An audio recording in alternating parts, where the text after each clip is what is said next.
Olá, bom dia a todos e a todas. Me chamo Jonathan e vou apresentar aqui para vocês o trabalho intitulado Formas de Olhar como Práticas presentes na área da física de partículas, uma abordagem histórica e cultural para o ensino. Esse trabalho foi produzido durante meu doutorado, sob orientação do professor Henrique César da Silva, foi feito lá no programa de pós-graduação em Educação Científica e Tecnológica da Universidade Federal de Santa Catarina. Atualmente a gente tem um grupo chamado Grupo Fluxo, em que eu faço parte, e que também faz parte desse programa de pós-graduação em Educação Científica e Tecnológica. Antes de eu falar do trabalho em si, eu gostaria de falar um pouquinho sobre o contexto de pesquisa em que esse trabalho foi feito. Como mencionei, ele foi feito durante o doutorado, e lá no doutorado a gente fez uma análise das imagens de partículas que circulavam atualmente e também imagens que foram produzidas por experimentos, né? Então são imagens que a gente pode considerar como sendo imagens históricas. E também foi feita uma análise que a gente pode chamar como sendo uma análise histórica e cultural dessas imagens, em que considerou olhar também para as práticas que estiveram envolvidas na produção dessas imagens. Alguns desses resultados foram de que a gente percebeu que as imagens que a gente chama de imagens de partículas elementares, elas nem foram sempre consideradas imagens de partículas elementares.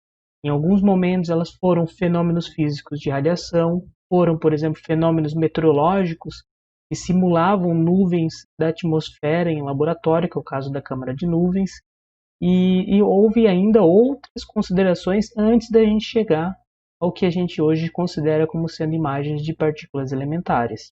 Outro resultado é que a gente já sabe que essas partículas elas não são do universo visível, e por não ser do universo visível, existem várias questões epistemológicas que a gente pode levantar, porque ao mesmo tempo a gente diz que está vendo as imagens. Em consequência disso, a gente tem que as imagens elas são tomadas como realmente representações real daqueles objetos, ou seja, representação real das partículas. E baseado nesse resultado, a gente levantou e continua levantando a seguinte questão: de que forma a gente pode abordar essas imagens no ensino para que a gente evidencie as formas de olhar que está presente nessa área de física de partículas.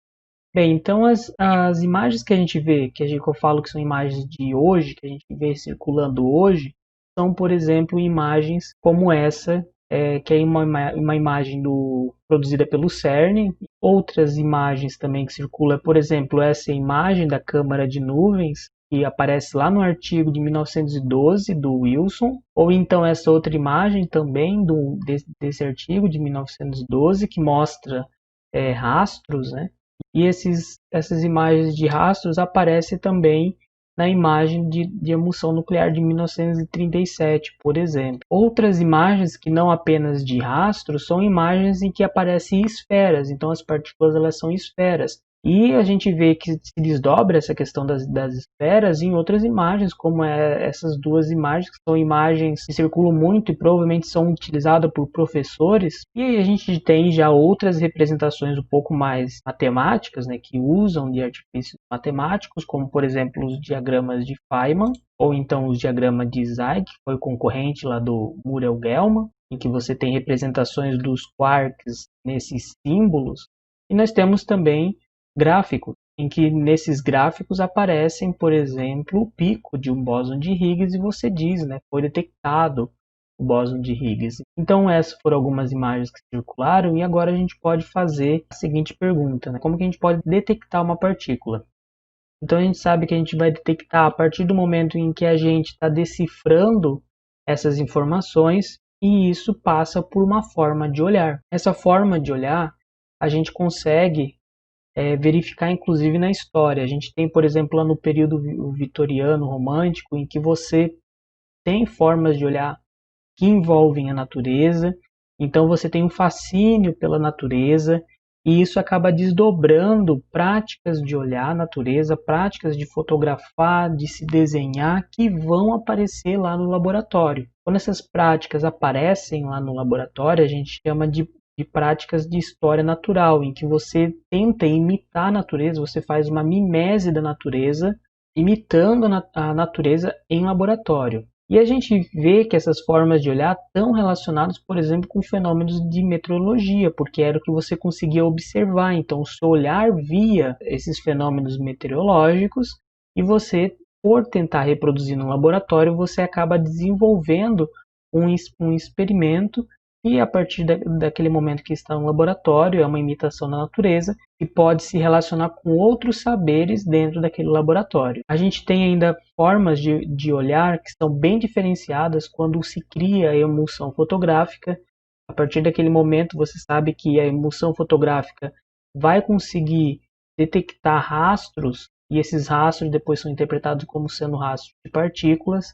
E aí você acaba desenvolvendo todo um laboratório para fazer uma análise dessas emulsões e, consequentemente, envolve um monte de gente para procurar partículas, né, procurar rastro de partículas nessas emulsões. E você tem ainda, já mais recente, imagens que são geradas totalmente pelos computadores. Então, na história, a gente vai vendo que tem diferentes formas de olhar que vão se modificando conforme você vai se relacionando com essa vontade de detectar as partículas.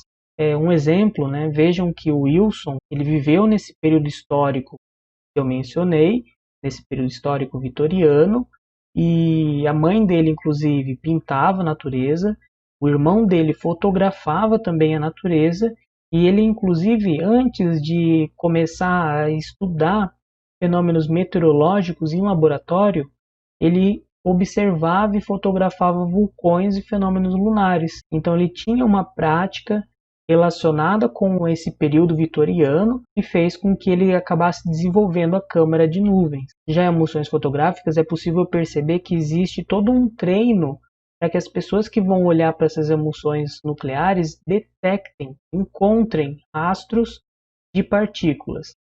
E isso aconteceu lá em 1950, inclusive foi utilizado mulheres, né? As mulheres eram chamadas de scanners, e essas mulheres que eram responsáveis por fazer análise de emulsões fotográficas e encontrar o rastro de partículas.